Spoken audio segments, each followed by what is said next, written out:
Ve Şam valilerine Medine'lerin en güzel hediyesi o suyu gönderirlerdi. Şişeler doldurulur, ağzı mühürlenir, oradaki valilere gönderilir.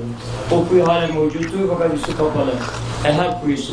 Ve o mıntıkada vakıf olduğu için boydan boya peygamber suyu içip namaz kıldığı için Bedir'e giderken orası halen vakıftır. Yerlerde belli de Osmanlılarına yer yapmışlardır. Orada evlere de su yerine yanı başında süt dağıtılırdı. En çok ineklerin sütün bol olduğu yer. İkinci neresi? Medine ahalisi süt dağıtılan yer birisi de halen yakın zamana devam ediyordu. Şu anda Ziraat Bakanı orayı şey yaptı. Hazreti Osman Radyan kuyusunda inek besleniyordu. Medine'nin inekleri burada besleniyordu. Rahmet Peygamberi o Ehab kuyusuna su içip devam etti. Nereye kadar?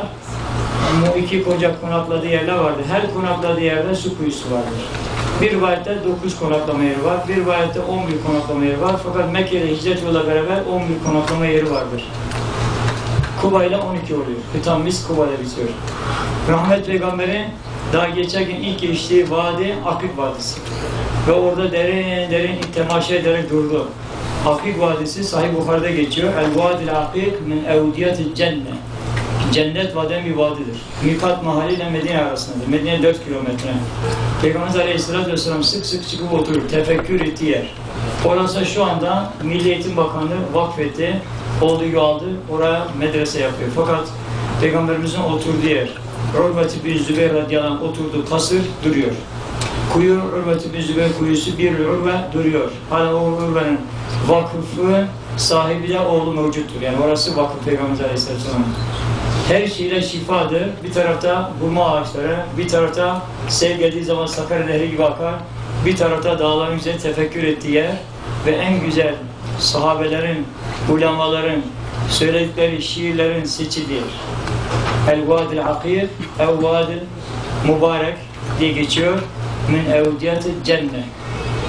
Rahmet Peygamberi Bedir 150 kilometre varınca tabi o meleklerin indiği dağ Medine'ye giderken Medine güney tam böyle güney batısına döndürmüş. Böyle hilal şeklinde döndü. Oraya gidince Bedir'in harita vardır. Alttan giriş yaptı. Mekke müşteri orayı olduğu gibi o sahayı, harp sahasını işgal etmişler. Onların direkt ortasına girmesi mümkün değildir. Ne yaptı? Rahmet Peygamberi nasıl evden çıkarken mübarek tam Medine'nin aksi olarak batıya gidip orada mağarada kaldıysa da tam aksi yoldan ne taraftan? Yembul tarafı yoluna aşağıdan girip hilal şeklinde o meleklerin rahmet dağının indiği yerde aşağıda bir cam vardı. Mescidin ismi Peygamber oturduğu yer Eriş Camisi. Eriş Camisi halen duruyor. Orada yaptıran zaten çok değerli bir insandı. Alim zattı. Aynı zamanda biz Vezeret-i İ'lam diyoruz. TRT bakalım oluyor yani. Oranın reisiydi. Şeyh Muhammed Abdülyemani rahmetullahi aleyh. Hakkın rahmetine kavuştu. Oraya bir cami yaptı. Peygamber oturduğu yer, dua ettiği su kuyusunun hemen yanında cami yaptı. Ve şehitlerin önüne de 14 şehidin ismini yazdı. Ne yazmıştı? Önce böyle bir levha, bir boyayla yazılmıştı bir saç parçasına. Tabi oraya ilerisi kabul edilmeyince yıkınca da direkt kendisi Melik'le görüşüyor. Ve Risale-i Nur'la hepsini vakıf Vezeret-i İ'lam'da ilk Risale-i Nur'u sokan insandır. Kütüphanesinde mevcuttur. Kendisi Mekke'de oturuyordu ama TRT Bakanlığı yaptı. Şimdi TRT Bakanlığı çok güzel ve Risale-i Nur'dan haberdar. Şimdiki Abdülazim Hoca. Bunu söylemek istiyorum. O zat eyvallah.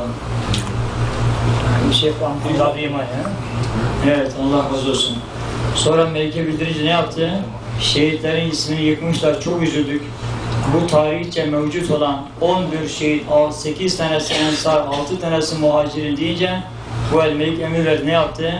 Git dedi daha ahsenli yap, daha güzel yap. Ne olabilir güzeli? Gitti bu el mermere kazdırdı ve şu anda mermere kazılı olarak Bedir şehitlerin isimleri yazılı duruyor. Rahmet Peygamber tam Medine'ye dönünce geldiği zaman mübarek dahiliyetin 3. yılında. Bir sene Bedir'den sonra o gün Cuma günleri Kuba uğramıştı. Aleyhisselatü Vesselam da Bedir Savaşı'na Cuma günü çıktı ama sabahleyin Cumartesi günü de mübarek Uhud Savaşı'na iştirak etti. Yani Allah Resulü çile üstüne çile. Daha Medine'deyken Bedir Savaşı. Fitneyi uyandırdı onlar, geldiler. Daha hicretin 3. yılında bir sene sonra Bedir Savaşı. Uhud Savaşı. Uhud Savaşı'nda da Cuma günü yola çıktı ama bir rivayette ikinde yakın Medine'den 2 kilometre ayrılmadan Şüheda yolu vardır.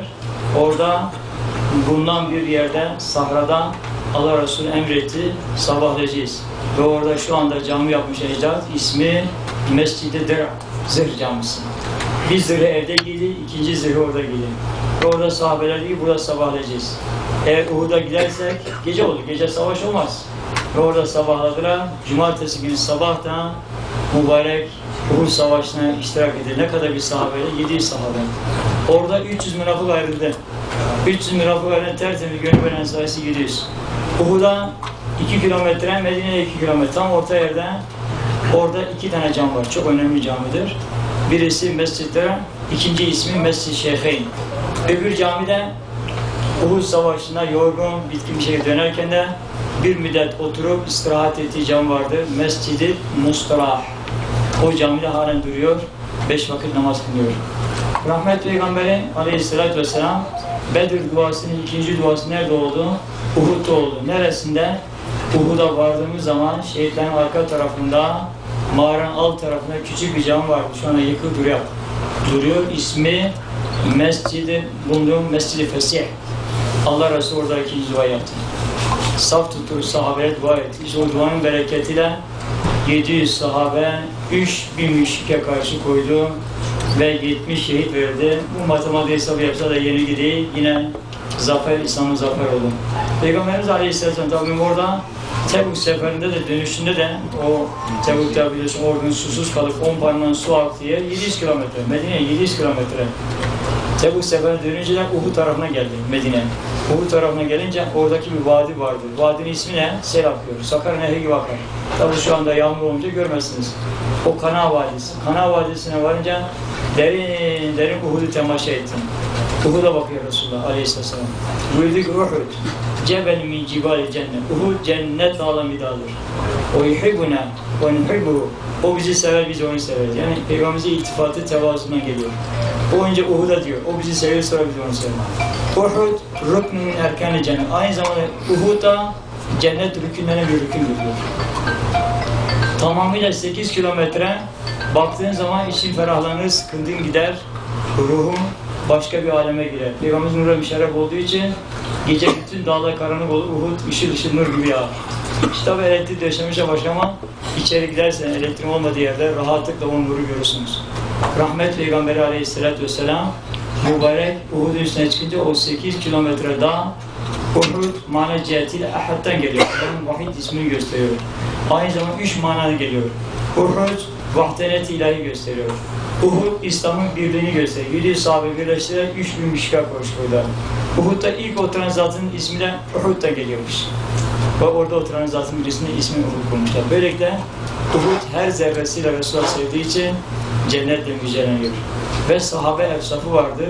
Ehl-i Medine selamlarken Seyyid-i Şühedâ Aleyhisselam selamun aleyküm Seyyid-i Şühedâ dediği gibi Esselamu aleyküm ya Seyyid-i Uhud. Ey Efendimiz Uhud sana da selam olsun. Uhud sahabe efsafı taşıyor. Birinci efsafı Peygamberimizi sevmesi. İkincisi cennetle müjdelemesi. Üçüncüsü Peygamberimizle yani üstüne çıkan cezbeyle böyle yerine duramış 8 kilometre daha deprem gibi sallanıyor böyle. Her şeyle beraber Resulullah'ın ayakları üstüne çıktı diye, kademine değdi diye Uhud yerine duramıyor. Seyyidina Ebu Bakır'dan Peygamber'e müsaade ediyor. Ya Resulallah çok zaruri bir işim gideceğim. Hemen daha dönüyor. Allah Resulü soruyor ya Bakır ne çabuk gittin geldin ya Resulallah. Giderken aklıma bin bir türlü şey geldi. Ya sana kavuşamazsan, gözümü açıp yumunca Rabbim sana ayırmasın. Uhud'da işte Peygamber'in çıkınca sevince cezve geliyor cezve. Niçin sallanıyorsun Uhud deyince uslut ediyor ortaya. Şu anda senin üstünde bir nebi var. Bir sıddık, 2 tane şehit. Hazreti Osman, Hazreti Ömer şehit olan. Resulullah'ın aşkı, muhabbeti Uhud'da hezze getiriyor. Uhud, Peygamberimiz Aleyhisselatü'nü gören sahabeler sahabe olduğu Uhud'da bir sahabe efsafı vardır. Uhud'da bir sahabe, canlı bir sahabedir. Ve Uhud'un üstüne geçen mecmua da koymuşlardı. Kamera sayına çekim yapıyla üstünde Muhammed Resulullah yazıyor. Üstünde Muhammed yazılı isim var. Peygamberin ismi yazılı. Rahmet Peygamberi her perşembe mübarek amcasını ziyarete gidiyor.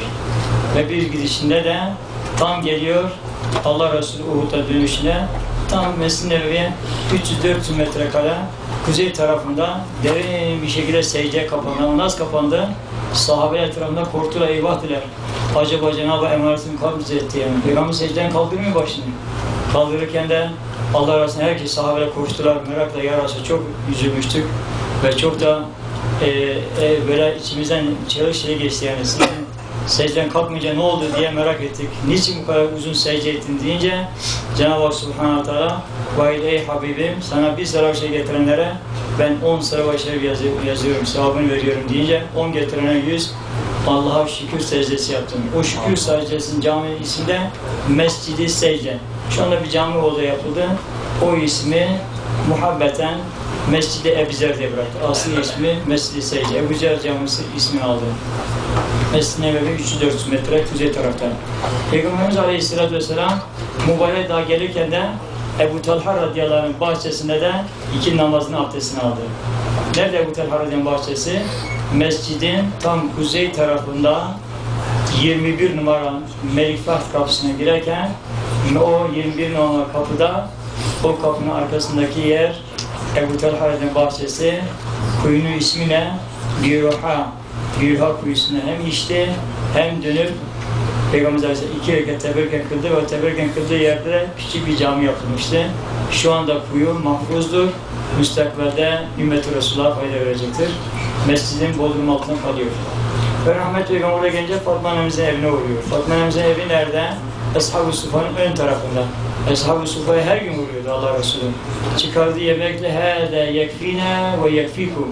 Bu bana da size yeter. Neyi varsa çorbasıysa, kuru ekmeğiyse, hurmasıysa onlarla beraber bölüşürdü. Eğer yanında bir şey bulunmazsa oradaki Ashab-ı Sufa'yı sahabeyle evli olan sahabeyle evlerine dağıtırdı. Sen 2 kişi götürüyor, biri 3 kişiye onlara böyle son derece iltifat gösterdi. Şimdi Peygamberimizin her an için ilim sohbetini bulup cihatta bulunan Ashab-ı Sufa halen yeri bellidir. Peygamberimizin mescidi mübarek olduğu gibi bir peygamber üniversitesi bütün ilimler orada tahsil edildi. Umma dalının üzerine kurulunca Allah Resulü mübarek secdeye giderken dehşetli bir sel geldi. O selden Medine'nin mübarek içerisine geçiyor. Fakat Mescid-i Nebevi'nin içine uğradı. Sahabeler secdeye kalkarken herkes secde yerlerden çamurla kalkıyorlar. Ama Allah Resulü'nün arkasından kılınan namazın lezzeti, o zahmeti, meşakkati unutturuyordu. Bir rivayette Peygamber hücresi 3 kere yıkıldığını rivayet ediyor ki Ömer bin Abdülaziz radıyallahu anh o zaman Medine valisiyken ve üçüncü tamirinde de bulunuyor ve içerisinde miski amber gibi fışkırıyor böyle. O kokuyu hayatta bile koku duymamıştım ve mübarek bizzat çemirli ayaklarını Medine'de en güzel duvar öğrenleri çağırıp Yüce Nebevi'nin mübarek duvarını yaptı. Şu anda etrafı Kayıt Bey Osmanlı döneminde mermer yapılan içerisi Kayıt Bey dönemindeki duvarlar ta Yeşil Kubbe'nin içine kadar örülür. Herhangi bir kapı yoktur. Kesinlikle böyle kapı falan var. Falan fotoğraf çekiliyor bu kayıtta söyleniyor. Vakıf adamı söylediler. Böyle bir şey yoktur kesinlikle. Kapı yoktu. Hiç kimse giremez. Üstteki pencere vardı. Üstteki pencere ta Ayşe'nin zamanından beri geliyor. O zaman kubbe yoktu. Pencereyi Peygamberimizin mübarek Yüce-i Şerif'in evinin üstüne açarlardı. Açtıkları anda yağmur yağardı, rahmet yağardı. Sonra da orada bir güvercin düşünce içeriye, o güvercini çıkarmak için de şey yaptılar. Oradan camdan işte o yukarıdaki yeşil kubbenin içindeki bulunan şeyden salladılar. Ve şu an orada telle örülüdür. Olduğu gibi kapalıdır. Fakat ışık giriyor içerisine, ta Hücre-i Nebevi'ye kadar. Hücre-i Nebevi'nin içerisine kimsenin girmesi mümkün değildir. Ve böyle bir şey de yoktur. Aleyhisselatü Vesselam, yanı başında Seyyid Ebu Bakır Sıddık radıyallahu anh ve yanı başında Seyyid Ömer Faruk radıyallahu anh Allah Resulü'nün Ayşe-i Sıddık annemizin hücresine defnedilmiştir. Peygamberimiz Aleyhisselatü Vesselam mübarek hanesinin kapısı Ayşe-i Sıddık annemizin ilk oturduğu odasının hücresinin içerisindeki oda kapısı şu anda Ravza'ya açılıyor. Üstünde Kur'an ramları bırakmışlar ama üstten böyle güneş ışıkları gibi parmaklıklar vardır. 2 tane direk vardır. Üstünet-el Harise, nöbetçilerin beklediği direkler. Orası da halen muhafazalıdır. Cenab-ı Hak Subhanahu Teala onun himayet ettiği için de nöbetçiyle velisi olan Peygamber Aleyhisselam ona izni veriyor, ayırıyorlar. Peygamberimiz Aleyhisselam Medine'yi karış karış gezdiği için, Medine Peygamber şereflendiği için, şerefli mekan bir mekan olduğu için de Medine'nin her tarafı cennetle müjdelenmiştir. Şam muhaddislerde aynı zamanda Kur'an, Medine'de 5 tane cennet vardır. Birinci cennet, cennetlerin tacı, Kale Aleyhisselatü Vesselam, ma beyne beyti ve minberi ravdatü miral cennet. İkinci cennet Uhud cebel min cibale cennet. Üçüncü cennet el vadil akib min evdiyeti cennet. Dördüncü cennet Bathan Kuban'ın ilerisine gelir. Kâb bin Eşref'in kat edildiği yukarıdaki vade gelir. Vadinin ismi Bathan, artık ismi Turab-ı Cennet. Beşincisi 10.000 sahabeyle metfun olan Ehl-i Bakî. Medine ne oldu? 3'ten fazla olsa cem olur. Her tarafı cinan. Allah Medine'de böyle asr-ı saadet ruhuyla gezenlerden ise Medine biraz zahir görsem sokaklardaki otellerle cinci bunca karşılaşmakla Medine kıyas edilmez. Ve Medine ensarı da bu gördüğü ensarla kıyas etmeyin. Pakistanlısıyla, Yemenlisiyle, Türkiye'yle gördüğü ensarla Medine kıyas edilmez. Ve bu böyle bir programda böyle bir not da verilmez. Medine ahalisini görmek için Hasan Hocam otel işletiyor, çoğu iyi bilir. Oteli işletirken otele hacıya iner inmez ilk işi nedir biliyor musun? İlk işi otelin kartını hacıya dağıtır. Hacı kaybolmasın diye. 8 gün kalan hacı, oteli kaybeden hacı, haremle arasını kaybeden hacı, kalkıp Medine hakkında rapor tutamaz. Haddi değildir. 80.000 sene gelse Medine hakkında tutamaz. Şimdi Medine esrardır, peygamber esrardır. Allah bizi burada teslim olanlardan etsin. Burada üstadımızın güzel bir sözü var Medine hakkında. Kulli şeyin minel habibi habibun. Resulullah'ın diyene gelen her şey mahbubdur ve güzel gören, güzel düşünen hayatına lezzet alır. Biz buna kusurumuzu, kendi kusurumuzu kendimize yetiyor. Burada başkasının kusurunu araştırmaya vaktimiz yoktur. Medine'ye gideceğim haberiniz doyamadık. Medine ayrılırken her şey Medine ahla min asr velakin firakun nur. Ayrılığı acıdır. Biraz ayrılırken bu acıyı hissedin. Nasıl gelince sevinçle yanıyor, uçak konacak mı diye kalplerinizi atarken şu anda hayalleriniz gerçekleştiyse çıkarken de bu acıyı hissederek çıkın. Allah ziyaretlerimizi ve ziyaretinizi kabul etsin. Hizmet-i iman ve Kur'an'da muvaffak etsin. Böyle bir iman kalesini bizim için hazırlayıp her şey içerisinde tezgahla kuran üstadımız diye bir kışta geldik. Sizler ne baharda geleceksiniz. Allah bu nimetin kıymetini bilenlerden etsin. Cenab-ı Hak İslam'a okuduğumuz gibi amel etmeyi de nasip etsin. Allah razı olsun. El Fatiha.